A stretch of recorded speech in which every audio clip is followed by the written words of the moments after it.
Maravilloso, maravilloso. No deja de ser extraordinario. Bien, genial. Ahí, ahora entonces lo vamos a ver.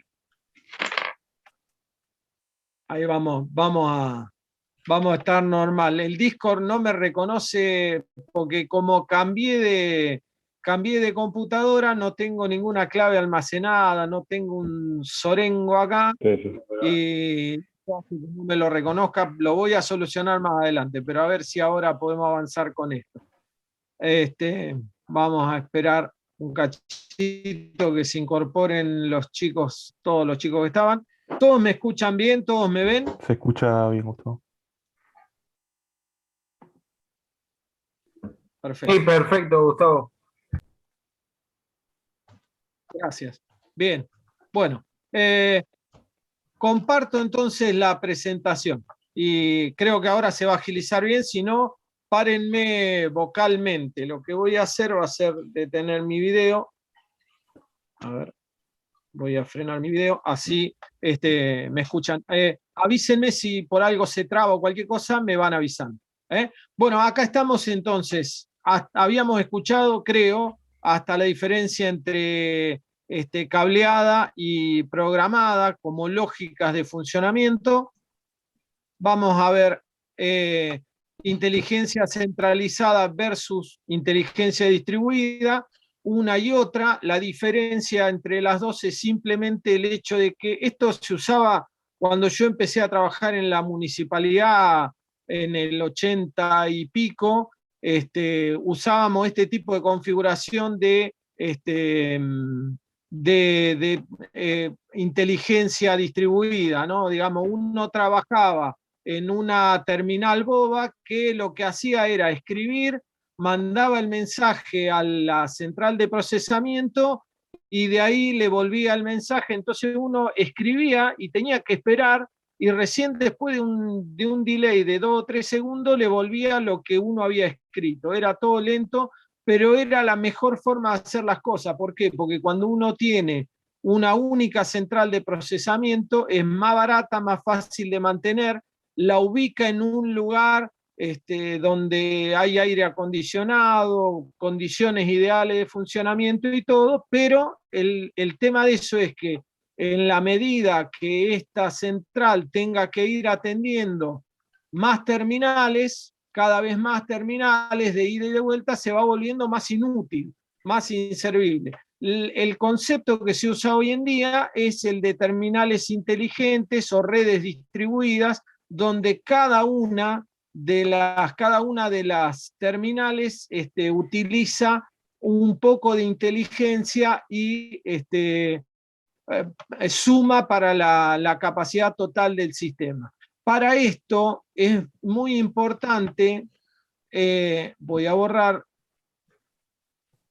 para esto es muy importante el funcionamiento, y para el funcionamiento actual es muy importante el tema de contar con microprocesadores y con microcontroladores y ver cuál es la diferencia. A esto nos vamos a enfocar en la clase de hoy. ¿Cuál es la diferencia entre un microprocesador y un microcontrolador? Un microprocesador requiere siempre circuitos adicionales, memorias, sistemas de entrada-salida, interfaces con el usuario, interfaces de impresión, de pantalla, de lo que sea, etcétera, etcétera. Eso es un microprocesador. Importante, el microprocesador es abierto, es decir, yo al microprocesador le puedo agregar una memoria, puedo agregarle un periférico distinto, puedo agregarle sensores, puedo agregarle displays, actuadores, etcétera, etcétera. Mientras que en el caso de un microcontrolador, el microcontrolador, una vez que está hecho, se le puede cambiar el programa, pero no se le puede agregar memoria, no se le puede agregar periféricos, no se le pueden agregar puertos, no se le pueden agregar patas de salida y entrada, ni conexiones, ni nada por el estilo. Una vez que se hizo, una vez que se eligió, sonamos. Ya más que eso no hay. Entonces, un microcontrolador es un circuito integrado, programable, capaz de ejecutar órdenes grabadas en su memoria. Digamos, una definición formal, pero lo importante del microcontrolador es que el microcontrolador generalmente es una de las terminales con cierta capacidad de procesamiento que uno pone en el sistema. Es decir, el microcontrolador se va a dedicar, por ejemplo, a medir, qué sé yo, temperatura, humedad, ¿qué otra cosa puede ser? Algún otro parámetro, presión, volumen, etcétera, etcétera, de una parte de un sistema total, va a tomar un par de decisiones, como por ejemplo decir, transmito el estado de alarma o no transmito el estado, es decir, la temperatura se elevó a tal nivel. Aviso a la central que está por pasar una macana. Eso es de un microcontrolador. El que va a hacer el procesamiento más inteligente de toda la cosa tiene que ser necesariamente un microprocesador. El microprocesador entonces tiene mayor capacidad de procesamiento, tiene más flexibilidad de programación, tiene más flexibilidad en los dispositivos de entrada-salida y se puede ampliar. Un microcontrolador absolutamente para nada. El microcontrolador básico es el que tiene la unidad central de procesamiento, la memoria y los periféricos. Más que eso, ya es un lujo, ¿sí? Generalmente se hacen así para que sean baratos, rápidos, razonablemente utilizables, fáciles de cambiar, uno saca una placa y la pone y ya está, y no se le puede pedir mucho más. Los microcontroladores entonces son, digamos, el primer pasito en la lógica programada, son las terminales relativamente inteligentes, pero no con una gran capacidad de procesamiento. ¿Me escucharon hasta acá? ¿Me siguen? ¿Cómo van? Sí, sí, Denme sí. realimentación. Sí, profe, se escucha bien. Bien, me acabo de tomar un tecito para los nervios. Bueno, ahí vamos entonces. Seguimos rápidamente. Bueno, lo otro importante, digamos, lo que tiene agregado por ahí puede ser el hecho de tener módulos para el control de periféricos, como son temporizadores, puertos serie y paralelo, conversores analógico-digitales, digitales analógicos, que son los que convierten al revés, etcétera, etcétera, y obviamente un generador de impulso de reloj que sincroniza todo el funcionamiento del sistema. ¿Se acuerdan que vimos en la parte de secuenciales cómo un pulso de reloj era el que controlaba todo el sistema, el que sincronizaba todos los pasos de memoria, por ejemplo, cuando había que transferir una memoria, cuando había que habilitar un flip-flop, había que hacerlo que cambiara de estado, lo que sea, se sincronizaba todo con un relojito. Bueno, en este caso, ese relojito es esto que tenemos acá. ¿Ven? ¿Ven que dice 20 MHz acá? Está al revés. El nombre del microcontrolador específicamente es este que nosotros tenemos acá, es integradito largo, DIL, Dual Inline, ese que dice PIC 18F2550. Ese es el microcontrolador en sí, y esto que está acá afuera es el relojito, el cristal, le decimos nosotros, es una cajita de lata, digamos, una cajita de chapa que lo que hace es marcar un ritmo a 20 MHz de frecuencia. Casi todos los microcontroladores tienen una frecuencia de alrededor de 20 MHz o algo más, dependiendo de qué tan rápido sean. Pero una vez que está, acá tienen otra cuestión, una vez que el reloj está instalado en la memoria, en la placa, ya no se lo puede cambiar, ¿sí? Bueno, seguimos, a ver. Vamos a ver, ahí vamos a borrar y vamos a seguir. Muy bien. ¿Cuál es la digamos, arquitectura típica de un microprocesador? La arquitectura típica, hay una cuestión importante que es cuando se fabricaron los primeros procesadores, porque eran procesadores, vieron el BOM, no sé si vieron la película de la guerra, de la Segunda Guerra Mundial y cómo se venció la máquina Enigma y todas esas cosas. los primeros microprocesadores había que tomar algunas decisiones que nos afectan hasta el día de hoy. Por ejemplo, el hecho de que las instrucciones están guardadas en registros, es decir, las instrucciones son memorias, las cosas que uno quiere que el procesador haga son parte de una memoria, se guardan en la memoria. Entonces la memoria guarda, por ejemplo, todos los pasos que hay que seguir para, por ejemplo, sumar o para, digamos, hacer el complemento a 1, el complemento a 2, restar, dividir, multiplicar, etcétera, etcétera. Son, en definitiva, estados de memoria. No tienen un estatus diferente como uno podría pensar, es decir, uno podría llegar a pensar que por ejemplo, las instrucciones serían, no sé, parte de algo ejecutable, de un circuito de compuertas o algo fijo. Bueno, no, son parte de un sistema de memorias que en general es solamente accesible para ser leído y no para ser modificado. Por eso forman parte de la memoria ROM. Read Only Memory, esa es la memoria ROM. Ahí se guardan todas las cosas que no se pueden borrar y que no son intercambiables, que generalmente son, en algunos casos, valores estándar de alguna determinación de funcionamiento del microprocesador, y en algunos otros casos son simplemente cómo se hace una determinada operación, la suma, la resta, la multiplicación, etcétera, etcétera, o el paso a paso de cualquier serie de instrucciones. Mientras que en el otro lado está la memoria RAM, es decir, la Random Access Memory, la memoria de acceso aleatorio, en la cual se guardan los valores de las operaciones, por ejemplo, qué sé yo, los operandos de una suma, de una multiplicación, de una ecuación o lo que sea, se guardan acá, se almacenan acá en la memoria RAM, e inclusive en la RAM también se guardan los pasos que hay que seguir para realizar un programa. Depende de cómo se organice,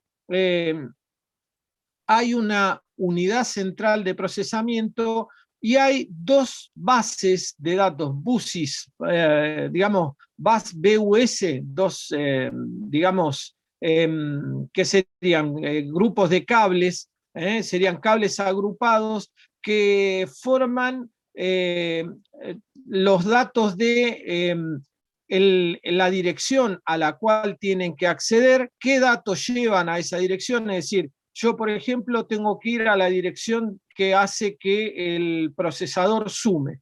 Me voy a la dirección donde está guardada la operación suma.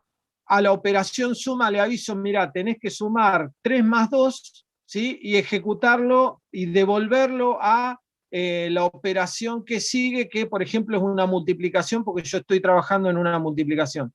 ¿Se entiende? Entonces tengo los bases, los cables organizados en un bus de dirección, eso me apunta dentro de la memoria a una dirección de memoria en particular que es numérica, un número en binario. Tengo una operación que me lleva los datos y que los cargará en memorias que son accesibles y después se pueden volver a utilizar, y un bus de control que me dice de dónde salí a dónde tengo que volver en todo caso.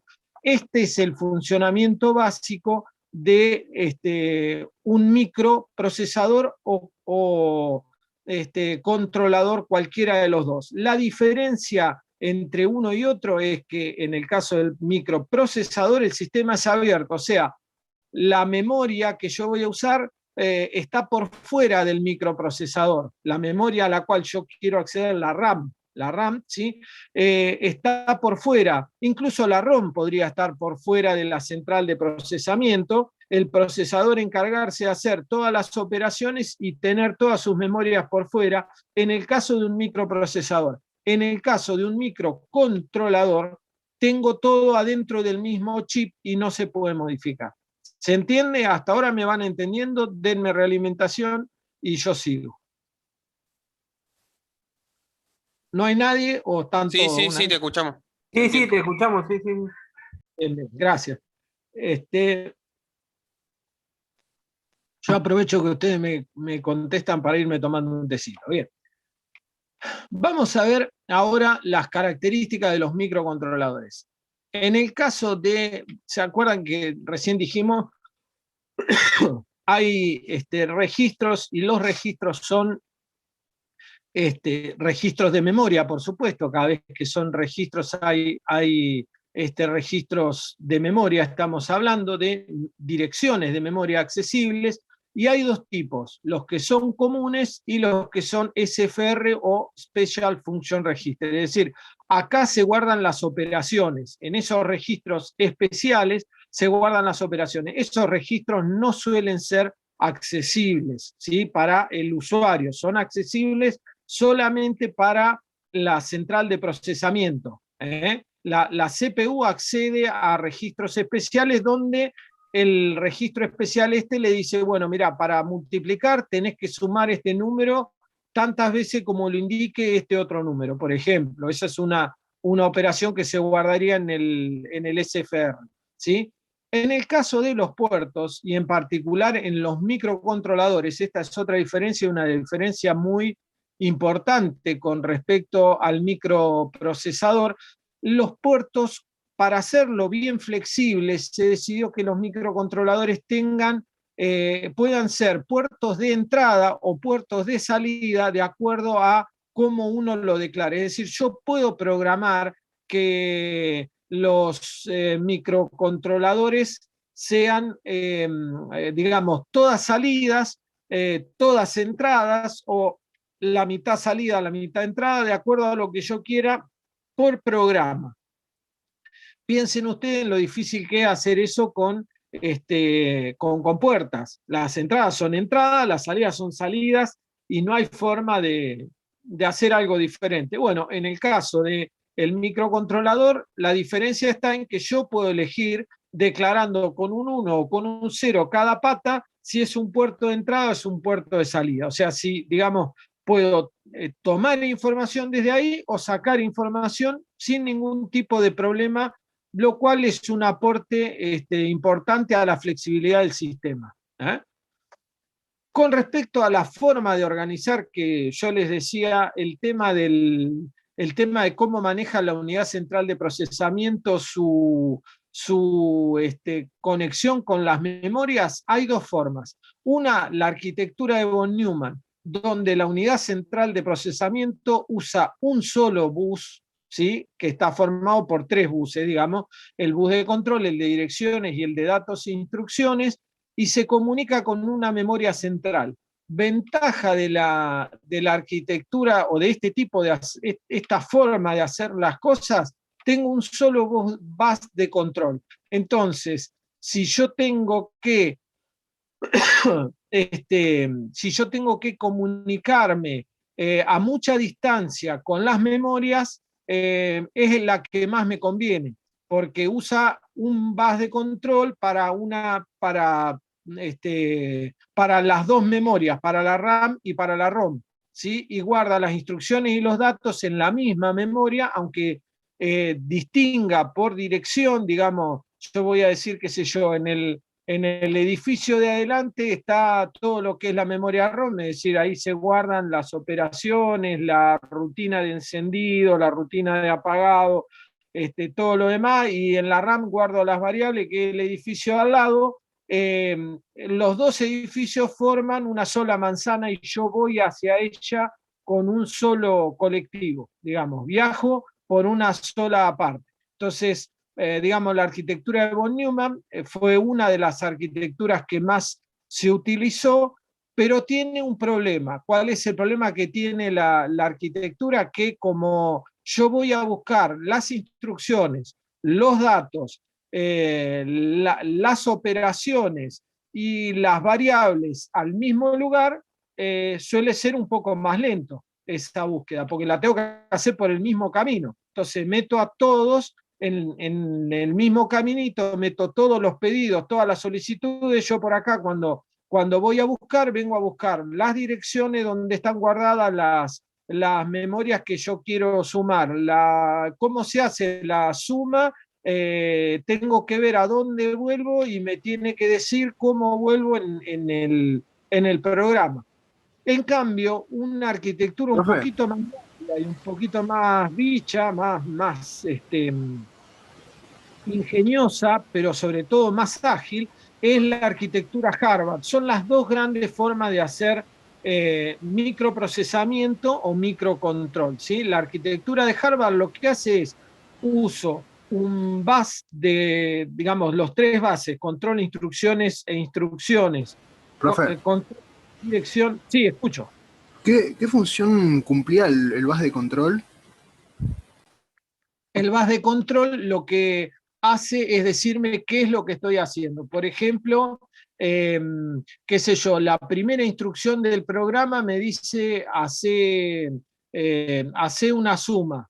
Entonces yo tengo que ir a hacer la suma, voy a buscar dónde está la operación suma, ¿sí? Voy a buscar dónde está la operación suma y el bus de control se tiene que acordar de que después cuando salga el resultado de la suma, tiene que devolverlo a la segunda instrucción. ¿Me seguís hasta ahí? ¿Se entiende? O sea, no Sí, puede sí. devolver el resultado de la suma a cualquier lado. Tiene que devolverlo a la memoria que lo pidió, no a cualquier otro lugar, porque mientras tanto el programa sigue corriendo. Entonces, Bien, bien. es la que se encarga de eso. ¿Sí? La función del bus de control es eso, te hace las interrupciones, digamos, cuando dice, bueno, espera que me tienen que devolver el control, o si está manejando, por ejemplo, la impresora, dice, espera que esté imprimiendo la línea 1, aguantá que me devuelva, cuando la impresora me devuelva que imprimió la línea 1 bien, yo te dejo que vos imprimas la línea 2. Eso hace el control. ¿Eh? Eso es lo que hace el control desde la unidad de proceso. ¿Sí? Bien.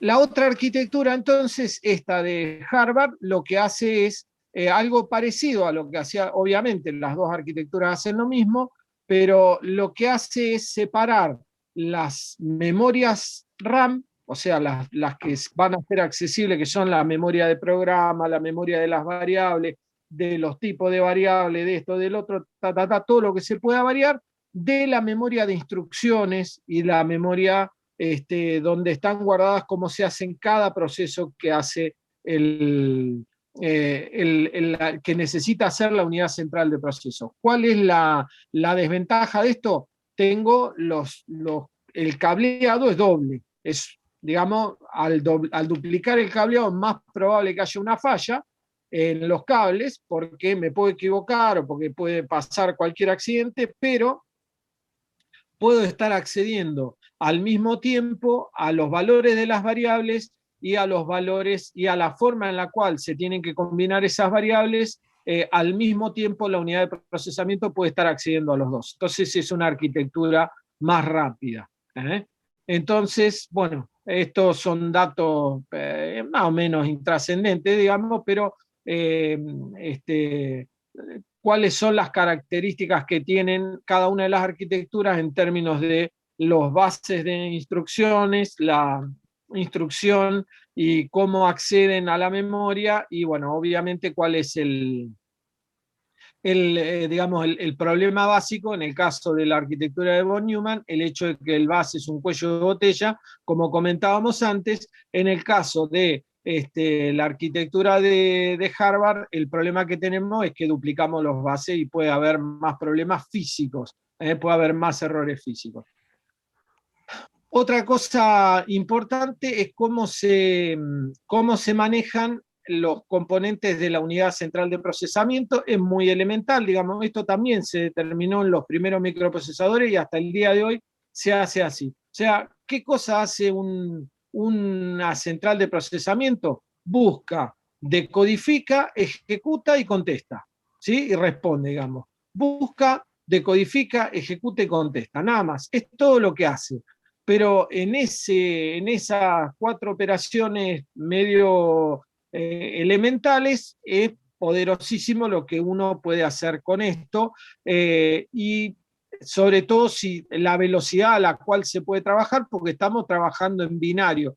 El mayor problema en las ejecuciones de este tipo de cosas son los fallos que se pueden producir en las velocidades, en la coordinación y todo ese tipo de cosas. Es decir, cuando por ahí se descompatibiliza el funcionamiento de la escritura y de la devolución de los datos y se hace un nudo, digamos, en la transmisión porque alguno de los datos se atrasó, se producen colisiones de datos, digamos, que pueden bloquear el sistema, pero funcionando todo a velocidad razonable, eso es cuando yo estoy en el límite de funcionamiento de un sistema, pero funcionando todo a velocidad razonable es poderosísimo lo que se puede hacer.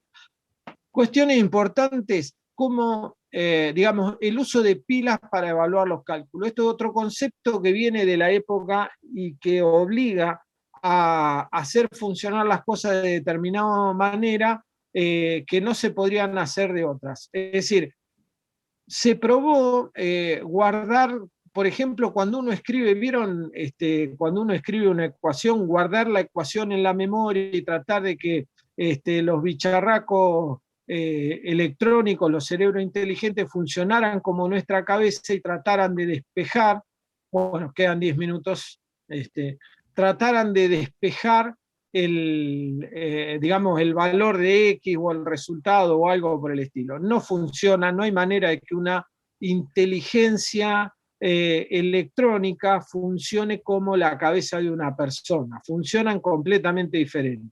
Entonces, lo que se empezó a hacer es acumular los cálculos y a resolver partes de los cálculos, digamos, de forma muy rápida y a hacer subir a la parte de arriba de la pila, del stack, ¿sí? Stack es la pila, después tienen en la guía alguna pregunta, la pila se llama stack, la pila de cálculos se refiere, stack, no es una pila real, es una pila de cálculos, es decir, yo guardo en la pila, por ejemplo, qué sé yo, uno más, pongo uno abajo y le pongo la operación suma que la haga y entonces sube a la superficie de la pila el 2. Y queda el 2, no me interesa de dónde vino, porque yo ya trabajo con el resultado de una parte de cálculo. A ver, digamos, vamos a ver, acá por ahí hay que hacer alguna aclaracióncita. La cuestión, el concepto de pila es digamos, yo cargo la pila con los datos de lo que quiero hacer, ¿sí? La cargo desde este lado, por ejemplo. Entonces yo le cargo el 1, ¿sí? Y quiero hacer 1 más 1, ¿sí? Y hago eso. Entonces el microprocesador lo que hace es toma la operación, busca los dos operandos, hace la cuenta y me saca el 2 para acá arriba. ¿Estamos?